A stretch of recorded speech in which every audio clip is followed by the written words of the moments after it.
Señores pasajeros, estamos nuevamente al aire. Sigan disfrutando de este vuelo radiofónico en primera clase.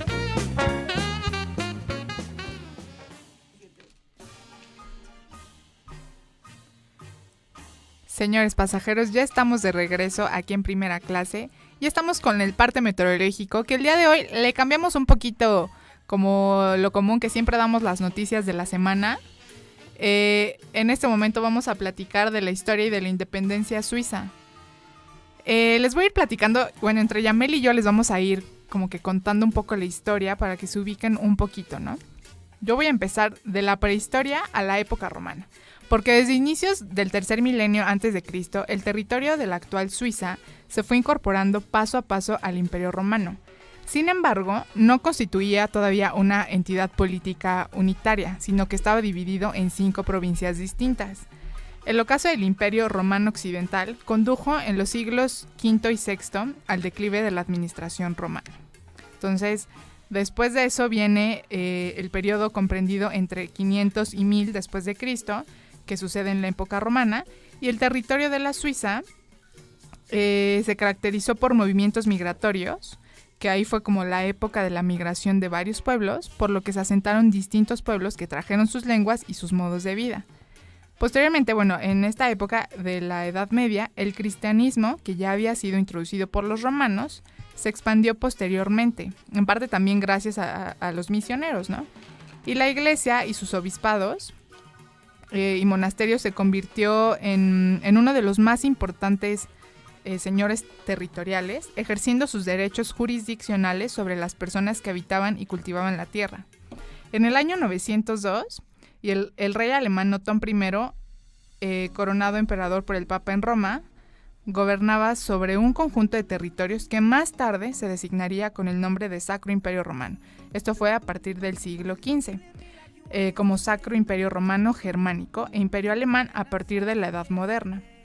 Después, desde finales del siglo XIX, la Carta de la Confederación de 1291 es considerada como acta fundacional de la Confederación Suiza, que es el nombre oficial.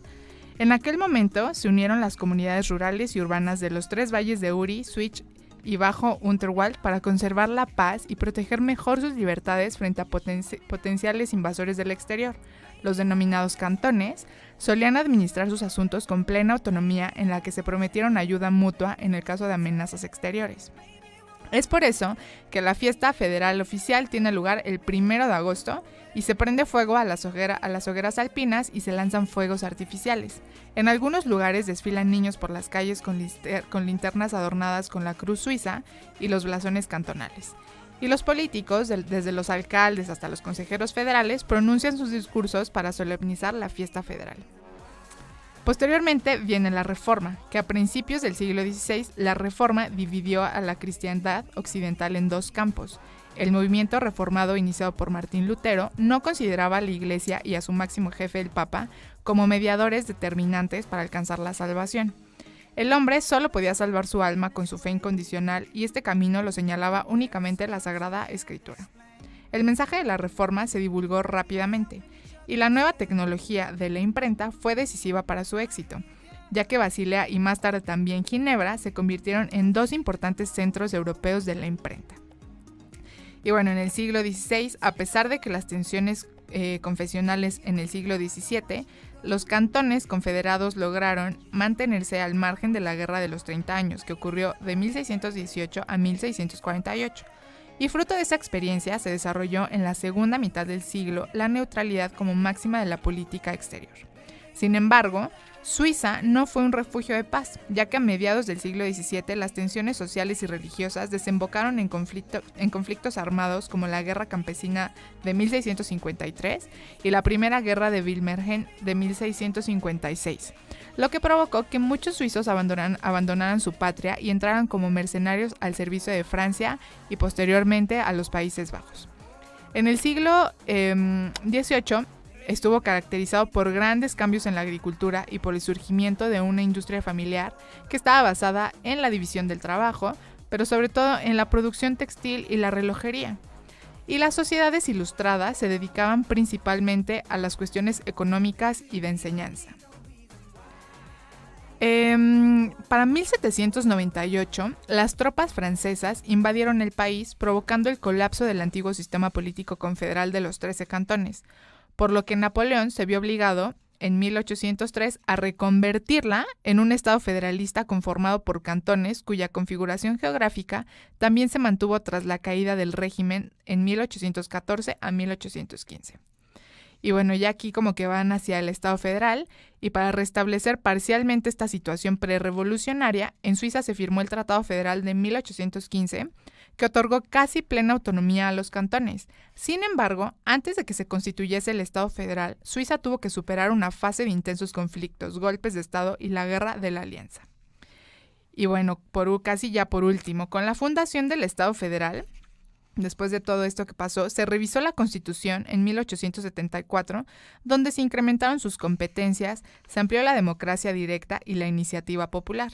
Con estas nuevas competencias adquiridas, las condiciones fueron favorables para el desarrollo de los distintos sectores de la industria y los servicios, principalmente como construcción de ferrocarriles, industrias como maquinaria, la metalúrgica, química y alimenticia y banca, ¿no?, que se convertirían en pilares de la economía suiza.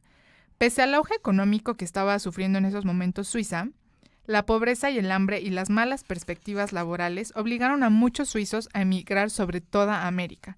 Y en los centros industriales se fue instalando una clase obrera que estaba formada por inmigrantes del campo, principalmente, que con frecuencia pues vivían en condiciones precarias. Y bueno, posteriormente, durante la primera mitad del siglo XX, Suiza no solo vivió 2 guerras mundiales, sino también un periodo de entreguerras que trajo consigo una grave crisis económica y grandes desórdenes políticos. Fue hasta 1930 cuando las fuerzas políticas se juntaron bajo la impresión de la amenaza extranjera con las elecciones en 1943 y culminó el proceso de unificación nacional. Suiza vivió en la posguerra un periodo de gran prosperidad económica. Su fuerza radicaba tradicionalmente en el sector industrial, pero en el último cuarto del siglo XX se convirtió en una economía en la que 3/4 partes de la población activa estaban trabajando en el sector servicios. A lo largo de ese proceso se ha incrementado de manera notable el estándar de vida de Suiza.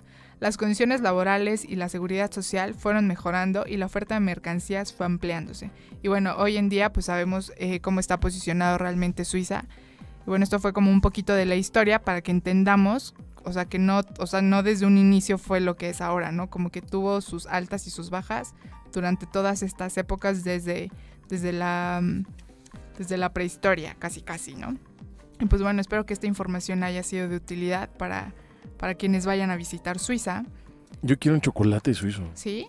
Pues mira, en el momento gastro vamos a platicar de la historia del chocolate suizo y de una que otra receta por ahí. Vienes con todo, entonces. Con todo. Perdónenme, señores pasajeros, pero el tráfico estaba terrible, pero heme aquí. Lo importante es que estás aquí. Muy bien. Pues muchísimas gracias, así que vamos a un corte y en un momento regresamos.